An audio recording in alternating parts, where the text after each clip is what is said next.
I would like to welcome everybody here today for Shonda's presentation on the Stateline Development District presentation. I hope everybody signed in out there, and if you haven't, please go out and sign in, at least on your way out.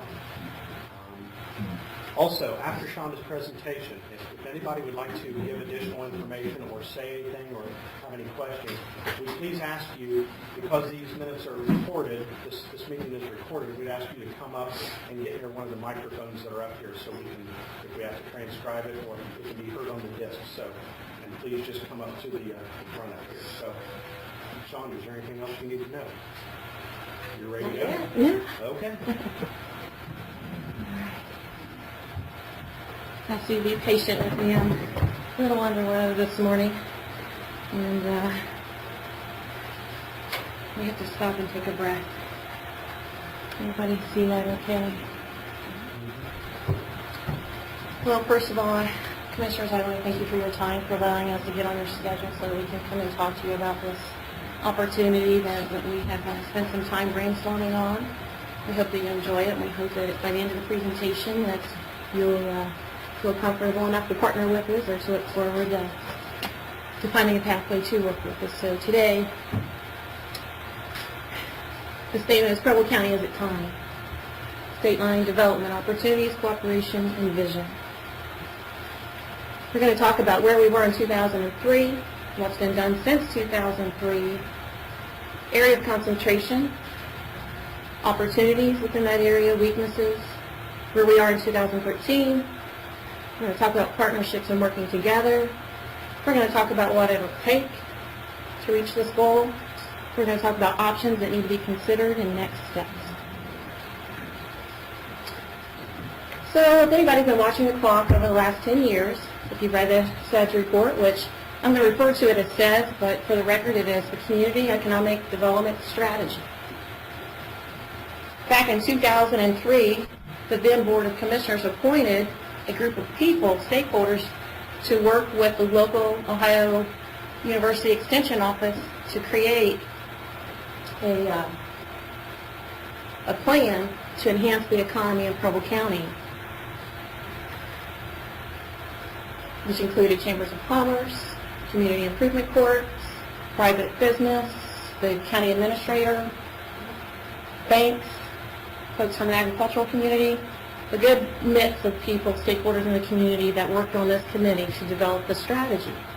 In that strategy, it encompassed a lot of things, but for the purposes of this presentation, I pulled out the details that are relevant to our plan. They did an analysis of what was then current activity. They looked at income, poverty, population, human resources and labor force, agriculture, education attainment, available properties, and potential development areas. Sites in that plan were identified as having the best potential for impact on the economy were the I-70 US 127 interchange, I-70 US 40, US 35 west of West Alexandria, 127 north of Eaton, 170 Oxford-Gettysburg Road, and other areas close to 35, 40, 127, or 70. It was identified that most of these sites do not have access to municipal sewer and water, that some do not have good access to Phase 3 power, gas, supply lines, and most of the sites are not currently zoned for commercial or industrial use, and we need to be rezoned for business uses. And if you need a copy of the SEDS, it's on my website. I can get you the link to that or provide you with a copy, but that portion of it is located on page 18 of the SEDS report. They ranked the constraints. They identified the hurdles that were critical to Preble County's future. Some of those hurdles were an attitude toward development, that we were being out-visioned by surrounding communities, that we needed a plan for water and sewer capacity, increase of water and sewer capacity in small villages and outlying areas. People wanted more health care, retail, eating, entertainment opportunities. There's a lack of designated development areas. And there was a high level of leakage, which means Preble County dollars being spent outside of the county for goods and services that could be spent here, that could generate sales tax, and also increase local business. That's what leakage is, and it was identified in that report that, hey, we have a problem. So let's fast forward. What's changed in 10 years since that SEDS report? Many things have changed. Many things have changed that got us to today. So I'm not intentionally leaving out any other strategy that was done before my time here. Because without those happening, obviously we wouldn't be here today either. So since in 10 years, we've created the Preble County Development Partnership, which was outlined in the SEDS report, was to create an entity to move these things forward. We created a marketing plan. We created a site building database. We have a dedicated person that manages that information daily. We created a workforce development strategy, hopefully going to be one of the best in the state by the end of the year. Post-secondary education is getting a boost. We've since been landed Sinclair in our community. We've created countywide business retention plans. We've seen expansion in healthcare opportunities, and shortly we'll be seeing more expansion in there. We've created regional partnerships. We've communicated better with Columbus and our regional partners. And more importantly, we're answering the phone and we're in the game. All of those things were outlined in that SEDS report. And we've done them. So, Preble County is at time to take the next step. We've done those things, but there's some areas in the SEDS that we have not done. And probably the reason why some of those things haven't been done because we didn't have a lot of these things done. But now we've done these, so we're ready to move on. So is it time? This is a picture of business leaving Ohio underneath our big blue arch. Let's talk about amenities that particular area has. Some great things that really support our efforts here in Preble County. It's within 600 miles of more than 60% of the nation's population, nation's factories, wholesale establishments, retail establishments, and combined establishments. We are in the heart of the nation. Other amenities in this particular area of concentration: access to market, no question. It was identified to be in a 90-minute market proximity. Have immediate access to I-70 and 40. It's only 35 miles from I-70, 75 interchange. It's only 19 miles from Camden Yards Logistics Park. It's only 64 miles from the Northern Kentucky Port. It's only 188 miles from the Jefferson, Indiana Port. It's only 246 from the Chicago Rail Hub, which is a very big deal. The location to that massive rail hub is a big deal, and we're close to that. Closer than some of our neighbors to the south, so it should change. 43 miles from Dayton, 69 from Cincinnati, 75 from Indianapolis, 100 from Columbus. Some zoning is in place, mostly highway service. There's some things that would need to be tweaked. Gas is there, though it would need to be upgraded. Electric is there, but needs to be upgraded. And another advantage to that site is it's non-intrusive to productive farmland. Other amenities of the site, when we look at a 25-mile radius around the site, we have the population. The population, as you know, drives commercial development. It drives healthcare. It drives education. It drives retail. In that area, within a 25-mile radius, there's more than 1.3 million people. There's more than 566,000 people employed, and there's 44,000 people that need to be employed. Education attainment is pretty good. Pretty good. Got some higher post-secondary education up there. Age demographics is pretty good. More than 80% of them are below 60. Not that those above 60 don't need to work, but the ones that are below 60 are the ones that tend to build homes, raise families, buy cars on a more exponential basis. So good things in that area. Manufacturing in that area represents more than 71,000 jobs, has a multiplier of 2.95. So for every job it creates, it's creating more than 2 jobs in the multiplier, which means that somebody in a restaurant, somebody in an office, we're creating jobs for every 1 job. And you can see the other trades there. Healthcare and social services is pretty high. Information technology is pretty high. But more importantly, look at the location quotient. The national, or the average for the nation is 1 when we talk about location quotients. Manufacturing in that area has a 1.6. If you have a 1.25, it's really good. We have a 1.6 in that area for manufacturing, 1.85 for wholesale trade, and 1.26 in healthcare and social services. And you can see the other ones that we fall a little short on. There's a presence there, but that just shows us some opportunity. So what is this site? What are we talking about? A 25-mile radius from what? We're talking about the 25-mile radius around the state line, Ohio-Indiana border, the property between I-70 and US 40. More importantly, that thumbnail there, I don't have a pointer, but basically the presentation, we're talking about this area here that looks somewhat like a thumbnail. That's what we're going to concentrate on today. It consists of approximately 66 different parcels, which means it's a lot of property owners to deal with, a lot of people to get on the same page. Different price structures on who wants what for whose land, what land has what services, etc. So it's made up of 66 different parcels and property owners. But we have been working with some property owners out there for some time. I can tell you, whatever my first day here, Connie, was, that 43-acre site has been on the internet, and that's because I met Mr. Bob Smith my first day on the job, and he brought his property to my attention. So that property was one of the first in our database.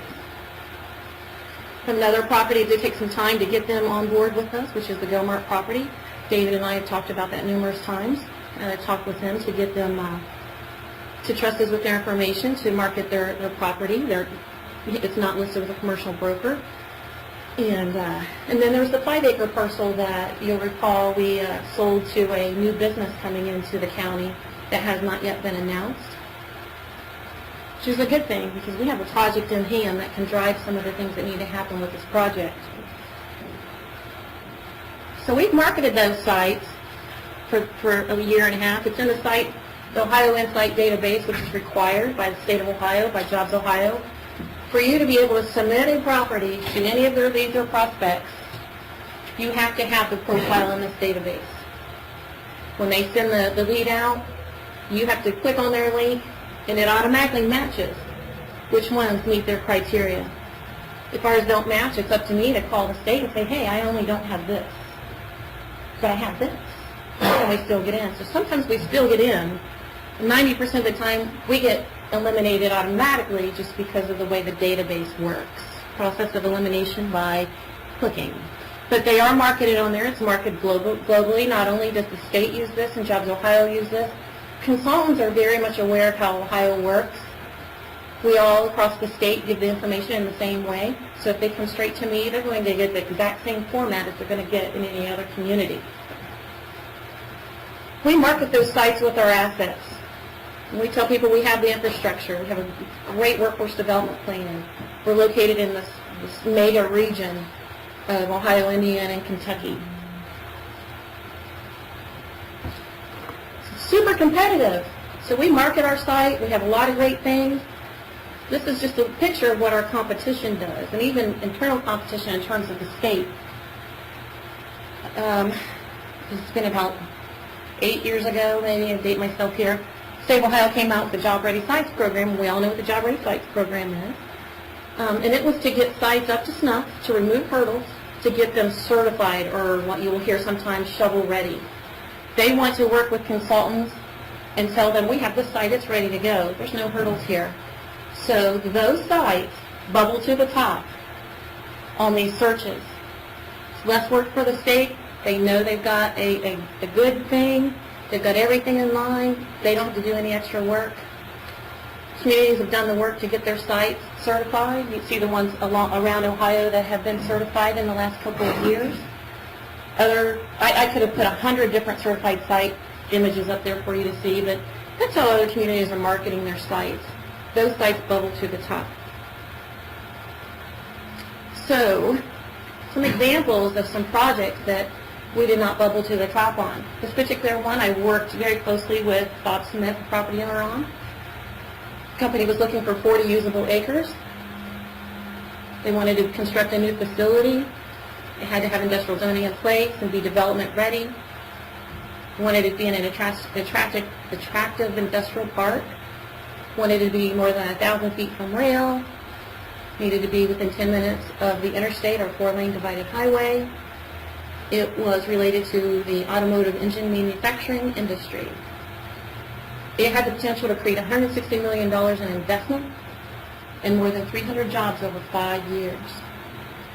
So I hope you get the sense of humor up there in the corner with the L that we lost. And if you look at the box on the bottom, we had to have access to utilities. We had to have a plan to move forward. Project Ventilate, this was a good one. I shared this one with the commissioners a few times because we did make a preliminary cut on this project. They wanted 75 acres. Now we submitted another site for this particular project. 75 acres to construct a 350,000 square foot facility, warehouse distribution operation. They wanted rail. They wanted it to be an enterprise zone. Should be close to the highway and had high utility needs. Had potential to create 85 jobs and more than $20 million in investment. We lost that, but we did get a call back on that one. The questions I got was, when can the water and wastewater be up and running? How long will it take? We submitted the Goose Creek site for that. And at the time, we couldn't provide that answer. And not only that, there was, unfortunately, anti-development sentiment correspondence being sent to Columbus by massive amounts that was saying we do not support development in this area. We did not make the cut, but you want to know who did make the cut? Mercer County. Valerie? Yes. Shonda with Preble County. Hi. Hi, how are you? Good. Thanks for taking the time to go through a debriefing with us today. We appreciate that. Yes, no problem. Let me try to gather everybody around the phone so that everybody can hear.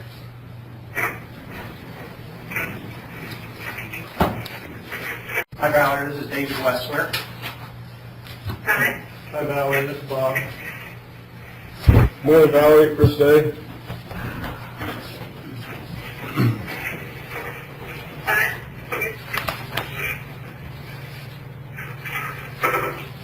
We're ready when you are. Okay. Where's Amy in the room? Just some of the dare reviews this round, so. Okay. Hi there. Hi, Amy. How are you? Good. Good. Alright, well, I guess, here's what, do you have any initial questions you want to start with, or, things you want to get through this thing? Yeah, we would just like, just to be debriefed on the process and how we fared throughout the Sure. Here's point loss that came with this project is the ownership structure, the fact that the project wasn't fully owned by either the city or the county. It was under options, and not all the options were signed and executed. That was the biggest point deduction is that this was one of our projects that didn't have all the site ownership controls figured out ahead of time.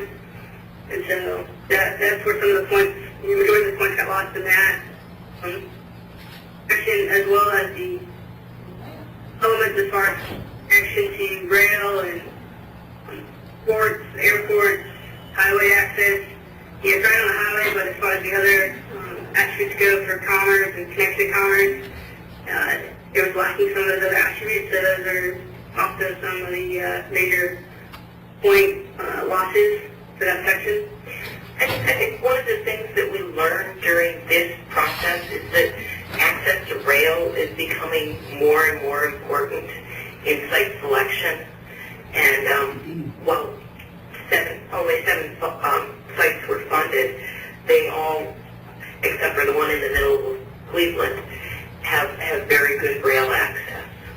And that is something that we're starting to hear that site selectors are finding at a premium.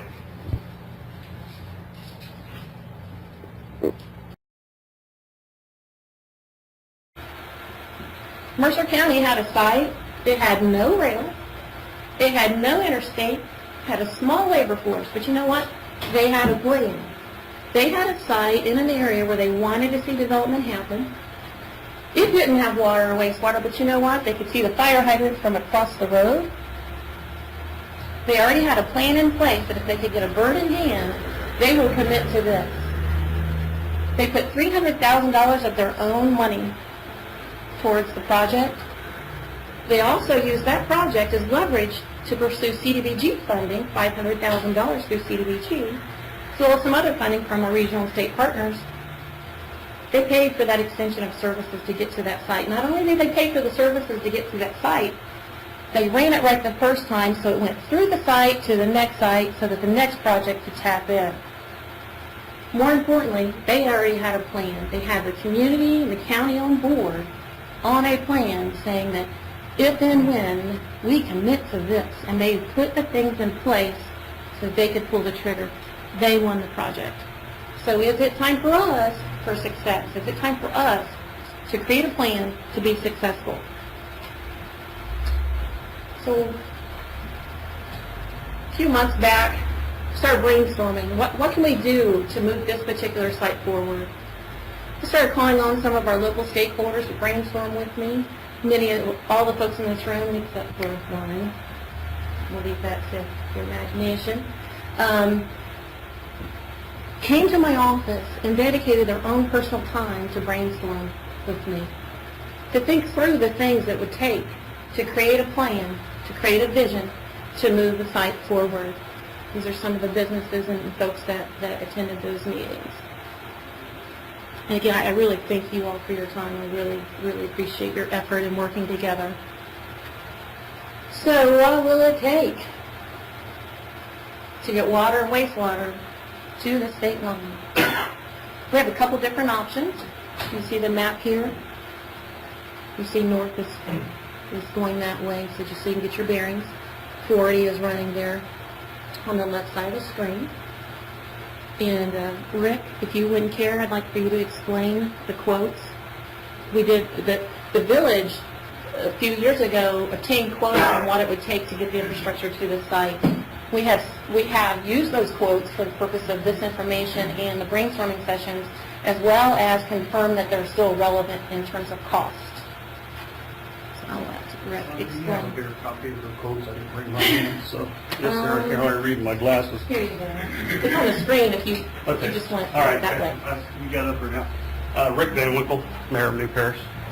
About 5 years ago, when we was doing another CGB grant project from the commissioners there in New Paris, we asked Key Engineering to give us a rough idea of approximately how much money it would take to run water and sewer out to the state line. We had just recently upgraded our sewer to handle some more capacity and everything, so we was trying to think forward of the possibilities of the future of growth for the township and the village of New Paris. So Key Engineering put some numbers together, and the total numbers to run the sewer and the water out there was about $3.1 million. There's several options, several ways in which to go about this as far as the water, the sewer. Let's go back here real quick. The map there this shows is the water. 3 different options. Actually, what this is coming out of New Paris here, coming up 320, going down to 40. Most people you talk to don't like to have a dead-end system on the end of their water. They like to have a loop, so we proposed 2 other possibilities on the loop. One of the loops was to come down across Tim Cummins' property, come down to Guy Murray Road, back Cedar Springs, and back into Christine Avenue here in New Paris. That's one of the routes. The other route was basically the same across Mr. Cummins' property, but come down Guy Murray Road, come up here and catch 121, and come back into New Paris this way. This one here is a couple $100,000 more, Go down the quotes here. We have, but that was for the main water up 320, down 40, yeah, correct? right. Which is approximately $1,177,912. Okay. This is the alternate version to run that water line, the 8-inch water line loop using Cedar Springs Road, Right. which is $1,169,000 estimate. This was the alternate version, the water loop utilizing State Route 121, $1,565,710. And then the sanitary sewer extension to the Gilmart property, $1,284,325. So if you go back up and look at his map, he could explain to you the different options. So by running the water down there, you open up far more possibilities up in this area with the land versus down through here. The sewer, do you have the sewer, the picture of the sewer going up 40 there? Will this PowerPoint be available to us, Shonda? I'm sorry? Will this PowerPoint be available? Yes, and the sewer one is actually not Out there. I Well, apologize. basically what it is, we had Key Engineering, they do a small version of the topo down through there, and they said basically we got manholes all the way up 320. The only place that we will have an issue is the valley on 320. We'll have one lift station there in the valley. The rest of it is a natural flow down to the sanitation there in New Paris. So Key Engineering feels quite confident that there will be a lot of problems other than financing putting this system in. So it's basically what we've done, and also we've these numbers were 5 years old, but I recently talked with Susan Louse, and these numbers are still viable today. She says we can still go by these numbers, even though it was 5 years ago when they put them together. So we feel confident that these numbers are pretty viable. Okay, so talking about brainstorming, thanks Rick, and what we've done, and working together is such an important component for the success of this project. We wanted to make sure we talked to the stakeholders in the area and in the community broad to make sure we were brainstorming while including their perspectives of what this project would entail.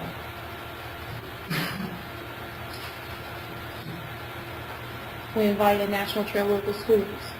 They've been part of the brainstorming session. Do you want to say anything in particular? You just want to read your song? All right, Jeff, you'd have to come I'm up. sorry. Anytime you do that, you're going to have to come up.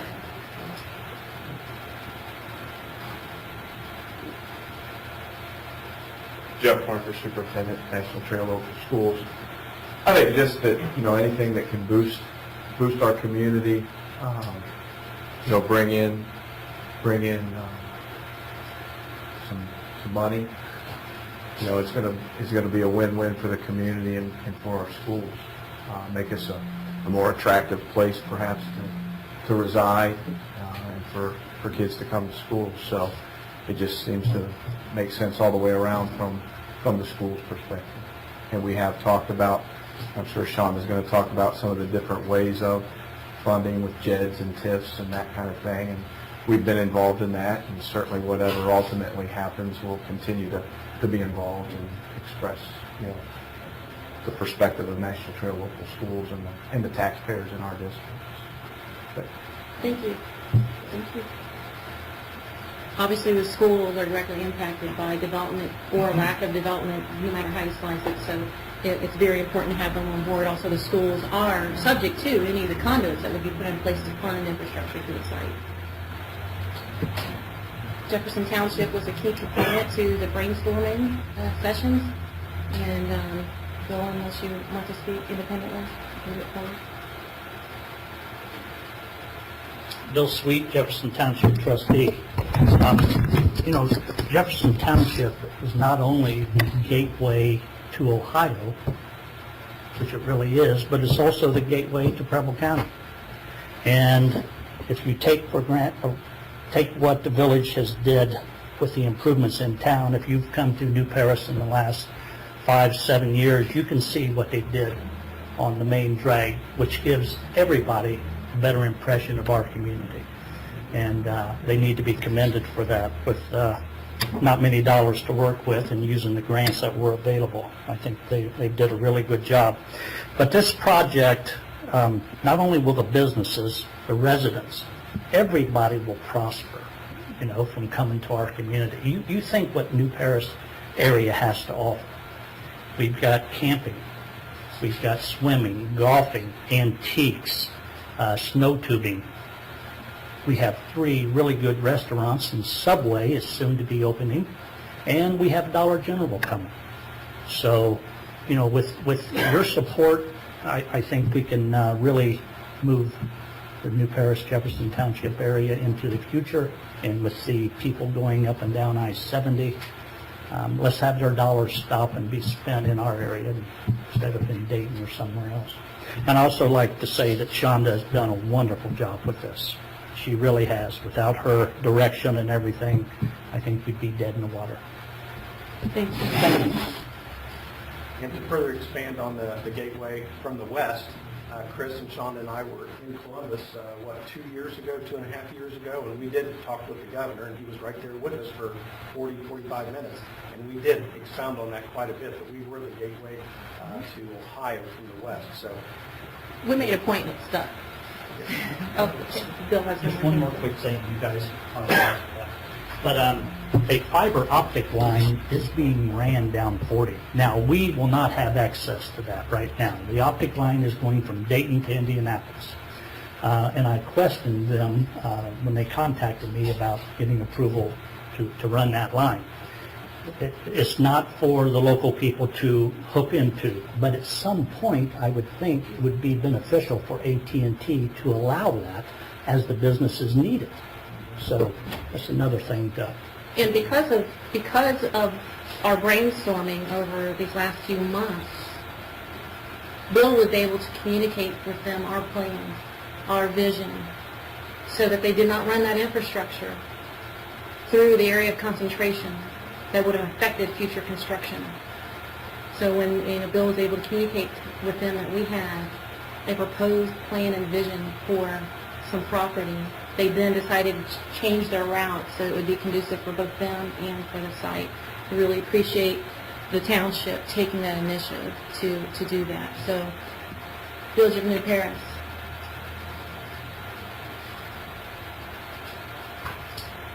Rick Van Winkle, Mayor of New Paris. As you can see, some of the things that we've done in the past, we've been talking about this expansion out there for several years now, and looking forward, starting, we've already covered with Key Engineering giving us an approximate estimate on that out there. Also back a few years ago when the Obama administration took over, they were ready for shovel-ready projects, or asking for them, and Susan did submit this project to them.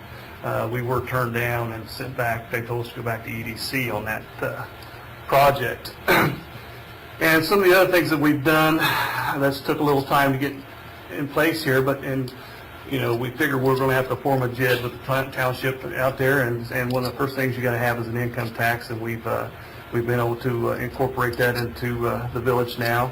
The water and sewer updates, we'll show a screen here on those capabilities in just a moment. And of course, we are always more than willing to work with the Jefferson Township and the commissioners and furthering this corridor out there if at all possible. Shawnee, you want to... currently, with the updates that we did a few years ago with the grant money that we had, New Paris can handle 1.5 times water, excess water than it has now. In other words, we have about enough water to supply 1.5 times the size of our village now on hand every day. Sewer capability, we have the capability to handle about half, again, the size of New Paris. A little more in perfect conditions with control of stormwater, which, Chris, you know far more about that than I do. But in a perfect world, we can handle more than that. So there, as you can see, is the capability of the water per day, capability of the wastewater, or the wastewater treatment that we can handle.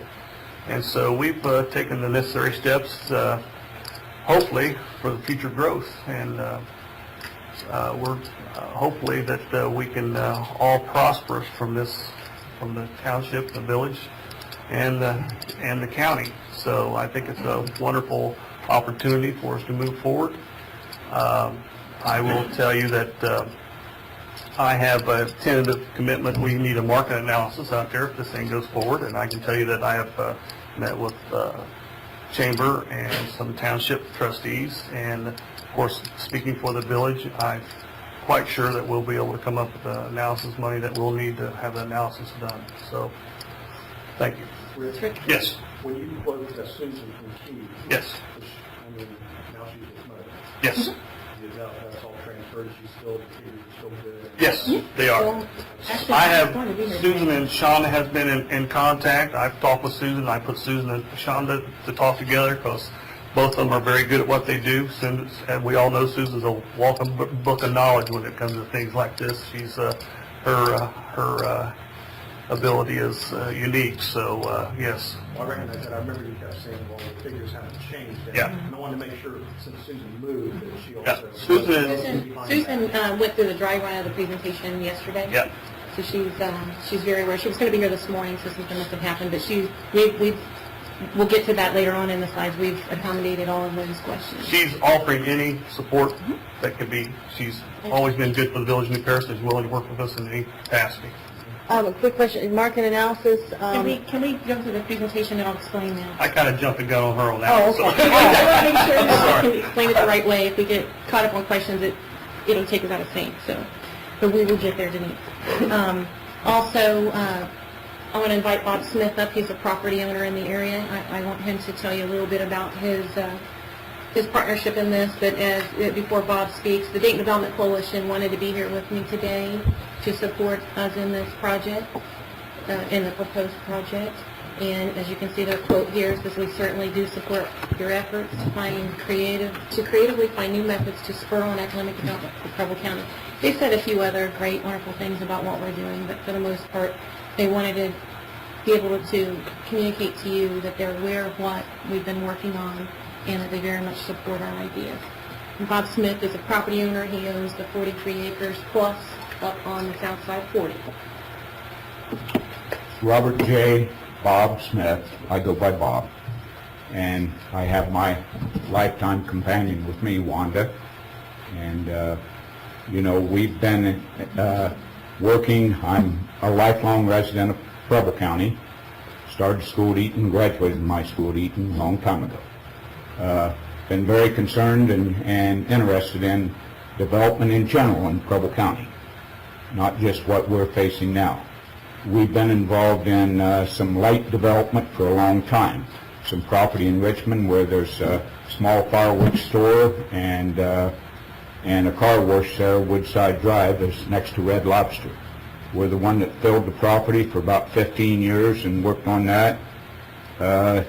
David probably didn't know about this, but we had the old Mitchell Boat Plant building probably 20, 25 years ago. And Mitchell Potato Chips leased that for a long time. So been dealing with these kind of things for a while, but most of all, this is home. This is important, and I'm not just interested in this corridor. I'm very impressed with the way that this committee's been put together at this time. Rick Van Winkle's done a tremendous job representing New Paris and some of his council members. We have two township trustees here from Jefferson Township today. This bus just didn't start this morning or last year, or it was several years ago. So Shonda has done a terrific job since she came on board, and she really has. And I think she's growing with the job and putting forth. Mr. Parker, the superintendent of National Trail School, he represents our school district very well, and naturally he has interest, and we all have interest to make the township and so forth progress, and Preble County in fact. So I attended many years ago. This was something, and I don't remember the dollars, and it's not important what the dollars was, but Richmond and Wayne County, which we border right there, our property is within not much over a quarter mile from the state line. But Richmond and Wayne County invested in, that spotlight will get you one. Okay, Richmond and Wayne County invested several years ago in what they called the Buxton Report. And the Buxton Report was I don't remember anymore, and as I said, the dollar's not important, but they went pretty intensive on 3 different site locations. And I have some things here I could let other people see. I'm not going to try to read it now, but anyway, they went through demographics of age and drivability and, you know, all these things. And of the 3 locations, and one of the locations that was important was 27 and 70, up where the new hospital area is and so forth, being developed very highly. But they still led by a pretty good margin for 40 and I-70 interchange. And so... While you're there, please get me that document. I'm going to make a copy of it and I'll scan it to Okay. make sure it's given to Okay, everybody. terrific, that's fine, yes, okay. But this was pretty intensive, and, you know, I have some of that with me here, and, you know, this was 4 or 5 years ago, but nothing has really changed. Down Route 40, a lot of people come in, and there's something about us being as close to the state line to Dayton even. Into the campground, we have people come over from that direction. And a lot of people, I suppose, because of our proximity to the state line, want to go shopping in Richmond. People from Englewood tell me that sometimes they go to Walmart in Richmond, and they have Walmarts in Englewood and places like that. So there must be something there, but from Greenville and people coming down, Brookville, Ohio, and all this. So it is a very intensive corridor that with a lot of things going for it. And now Shonda wants me to at least mention some of the owners. Next month, early next month, we will have had the campground for 8 years. We'll be running it our 9th season here, and it hasn't done that much as a campground. It's small and it's pretty back there and everything like that, and we've cleaned it up and tried to make things better. But just not long after we had it, we had some stuff going on at the old Stateline truck stop. And Sam's Club, which is the Walmart, you know, the wholesale division for, and most of you know that, for the Walmart, the Walton family. And Sam's Club was going to go in there, and you know, I don't know how many years the truck stop's been closed, probably 25 now, a long time. But Sam's Club was very interested in that. That was 8 years ago.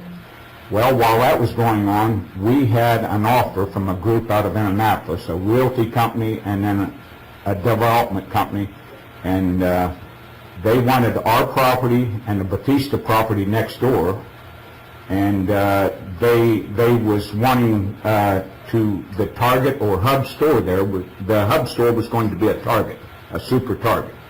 And most of the ladies that I've talked to seem to like Target as one of the shopping places, would like to have it. They moved away from Richmond because Meyer had came to town, Walmart had built a store. Within not too many years, 2 or 3 years, they built a larger store. Lowe's did that same thing. Lowe's bought the old 40 lanes just through the underpass across from Chevrolet, where Toyota is today. And within 5, 6 years, they built the big Lowe's right there at the intersection. So there must be some kind of a draw or a magnet to the area. And but anyway, we had a 6-month option on that. Now, at that time, there was still some environmental issues going on at the Stateline truck stop. Test boring has gone on numerous times down through the years since then. I've supplied Shonda with information, and she has talked with the gentleman who is on top of that. The property is marketable today. With the buyer, it could be marketed again today. So, this is something that there's interest in sight. There's a high traffic area. I believe that the township, the village, and the school district, and all the people, I've seen a lot of interest in it. It's a pretty area. We have, at the time that the arch went in, I forget who was governor, but it was about the time National Trail School went in, so it was in the late 60s. Interstate 70 was pretty new. And it was going to make such a entrance like that over all the interstate highways coming in and out of Ohio. Well, they didn't do that. We have that. Believe it or not, it is kind of unique and something that, make an issue and use as a landmark. So it's something to consider. But this is something that I think the committee has attempted to do things right. I think Shonda has stayed on top of her game here and done a tremendous job for leadership. I think both the township and the village has done a good job. There seems to be interest in the people that I deal with, and in the so-called thumb that she speaks, the south side between 40 and 70. Most of the property owners are on board. There's a couple elderly people that would like to get out of there now, okay? And not meaning anything by that, but seriously. And the man from Holiday Supply, I just heard again this week that his wife's going to retire next year, and he's already retired once and would like to retire again. So the space is available, the interest is there, all these things. Thanks, Bob. Thank you. Thank you. So the committee, through this brainstorming session, obviously we have the numbers of what it would take to move the infrastructure, the minimum infrastructure up there, not counting the dollars that required for gas upgrades and electric upgrades, is around $3,500,000, somewhere around there, depending on which option we would pursue. So thinking about how we could create mechanisms to fund that infrastructure, we looked at different programs that are available that communities use to finance these types of projects. So I want to move through these quickly. The information's here. I know you guys were given this presentation at a function a few months ago, to spell out all the details of what tax increment financing is. In a nutshell, it means if that property value today is $5, but once you bring infrastructure to it, it increases. And once you bring development to it, it increases. Any money above that $5 that has resulted from those increases goes into a pot of money to pay down the debt service, which is pursued through bonds, That money is paid back through the increase in property tax over the life of the TIF. Pilot payments can be made to the schools to make the schools whole, different things like that. So we can come back and talk about these details that are in your packet, explains what a TIF district is, and I can come back certainly and drill down on these later, but these are the programs that we discussed and brainstormed. Methods to employ TIF, I discussed the sale of bonds. You can save up the money over a period of time if you want, once development happens, if you can. Basically what it is the company pays that debt back over a period of time. We put it in, their increase in property taxes that they would typically pay actually just goes in to pay the debt down. We also discussed the formation of a JED, which is a Joint Economic Development District. There are other things that the site might need.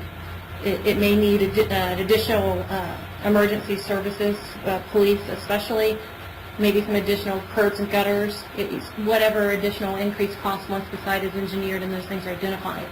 That we talked about the need to possibly form a JED in that area, which means an income tax can be collected from those who work in that area for a period of time, only in that area of development where the JED district is formed. The same with the TIF district. It's only in that, what we're saying right now is the thumbnail area. What's that period of time? A TIF district can be endless. It can be 100. It can be a lifelong TIF district. JEDs can too, but JEDs have a little bit different structure over a period of time. And obviously, if you want to make yourself attractive to business, once that site is full, the debt is paid off. If you want to retain the company, if you want to show other companies and other consultants that, hey, we've done this, we've paid it off, we want to do it over here, and then start again in another location. It just bodes well. That's part of your plan, part of your story you can tell. We also talked about the opportunity to do a sales tax revenue sharing agreement, that if the site boded well for retail or anything that created an enormous amount of sales tax, i.e. a Sam's, Walmart, etc., Target, that any new sales tax generated in that area for the life of the TIF could be used to pay down the debt on the TIF as well. So there's multiple ways you get the money coming from the property value increase to help pay down those bonds, You could also do a sales tax revenue sharing to pay down those bonds and pay that $3.5 million off. You could do it fairly quickly, depending on how the site is developed. We also talked about assessment financing of utilities. There's some advantages to do this. There's no upfront cost to property owners. It's a little bit more time-consuming in terms of creating them and making sure everything is legal and formatted, but it's an option that we did discuss. We wanted to make sure that this information was included in the presentation so you could look at the things that we looked at when we discussed it.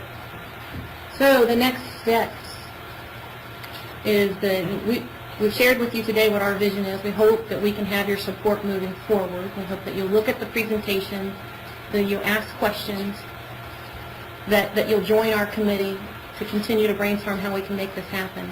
But we know that the very next step has to do a market and feasibility. We have to do a market and feasibility study.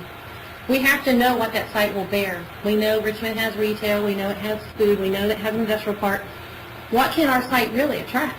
What's the best case scenario for what types of business? Should it be retail? Should it be mixed use? Should it be manufacturing? We need to know what the data says that proves what that site can bear. The quote for those services range from $12,500 to $30,000. I feel very confident in the quote for $12,500. We have commitment from some of our partners here today to help fund some of that market study cost. We hope that possibly the commissioners, maybe the partnership, will partner with us so that, again, it's all of us working together, not one particular group carrying the burden. That market study will tell us what the highest and best use is for that plan, for that site, which then incorporates into our land use plan and our zoning. The site needs to be engineered. That comes at a cost. We have to work on getting caps on the land price in the area because the last thing we want is once we get water and sewer up there, that the property, the cost of the property doesn't quadruple because it can once it gets utilities there, but I don't want to do this and these property owners quadruple their land price and then I'm stuck again with very high dollar per acre value, or not value, high dollar acre price on property. Right now it ranges between $50,000 up to over $210,000 an acre, depending on which area of that thumbnail that we talk about. I can't afford for those to be increased once we bring the utilities up to speed. So we have to work on a cap with those. We have to work with those property owners to get them to agree to cap their price at that time, and to work with us on the marketing, etc. We need to form an action committee. You see the folks in the room today. You know the partnership is. We have a business development committee. We're all willing to work together, but we need an action committee, and we need you to be a part of that action committee. We need to pursue funding resources. We have a bird in hand. That little 5-acre project that we worked on, Connie, last year, that is a bird in hand. And once you have a bird in hand, that changes everything with CDBG. That's how you can apply for that $500,000 infrastructure grant. Once you have a bird in hand, you can use that as leverage. So we have one, hasn't broke ground yet, and is willing to work with us going forward. We need to develop a plan. What will we say to those consultants and those prospects when they come and say, well, you may not have this, or you have that? What is our plan? We can say at that point, we've eliminated all the hurdles, we've put the things in place, this is what we will do if you choose Preble County. And last but not least, obviously we want to keep you informed when we want to keep the residents informed so that everybody takes part in both the success and the work to get this project done. So, I want you to envision this.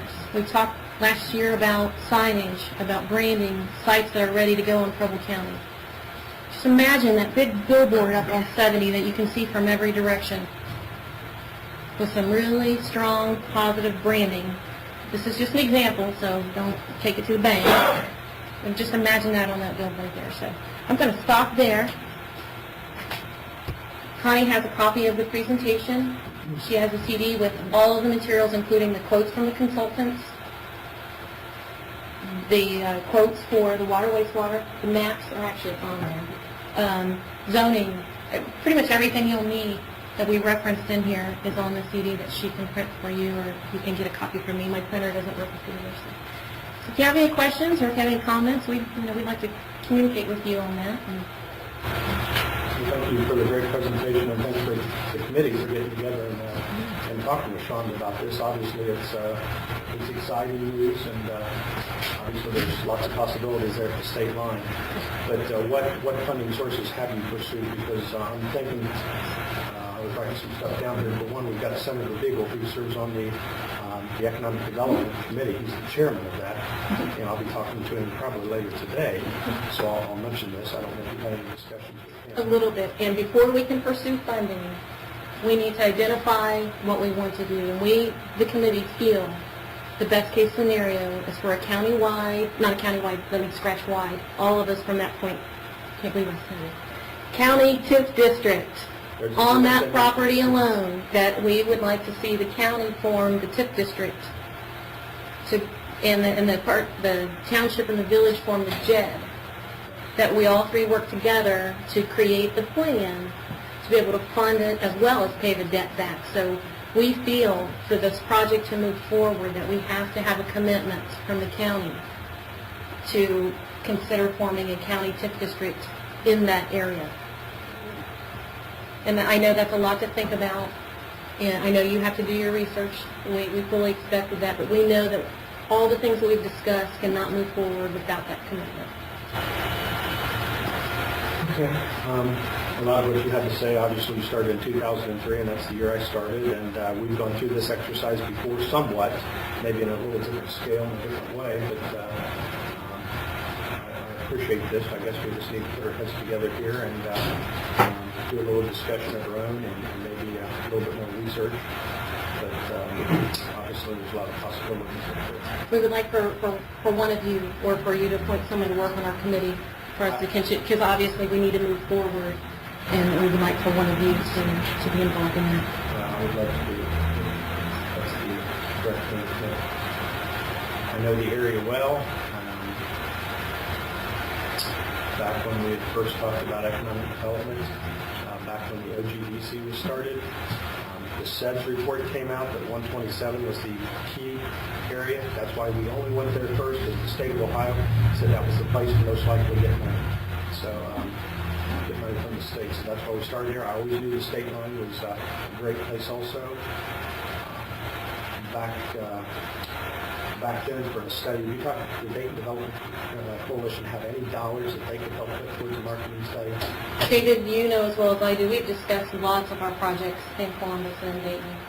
And I believe the last one when we were in Columbus, the words that was said was, this is all we wanted to see from Preble County. We wanted to see a plan.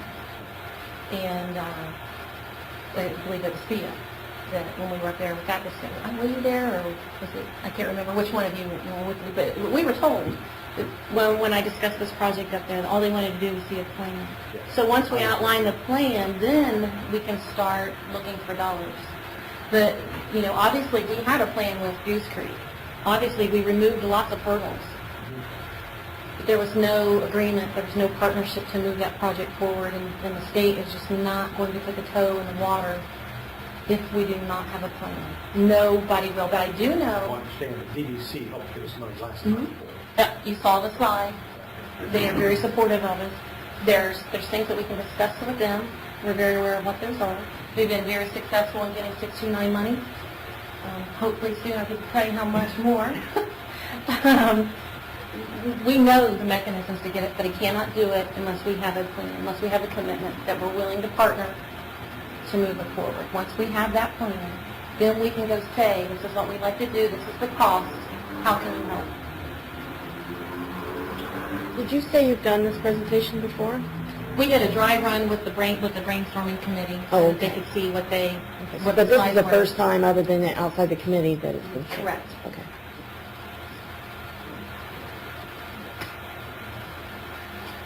When is your next committee meeting? How soon can you join the committee? So right now. Okay. You know what, I think you need to look at the material. I think you may, come up with some questions. I think we're all, if anything, today, I can tell you that these communities have worked so well together.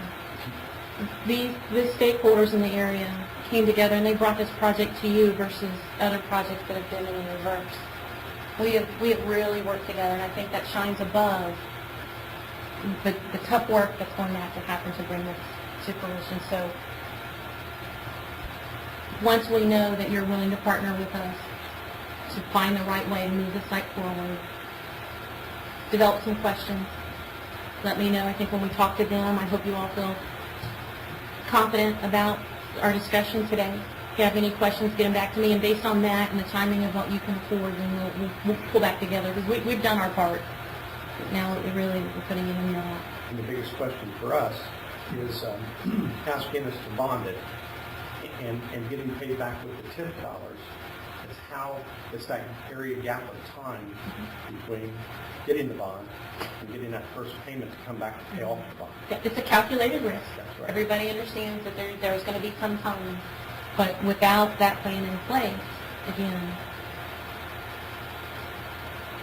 we're left with losing 300 jobs, $160 million in investment. So in a time that works, if you look at other TIF districts that are done right in smaller areas, this is not an interchange.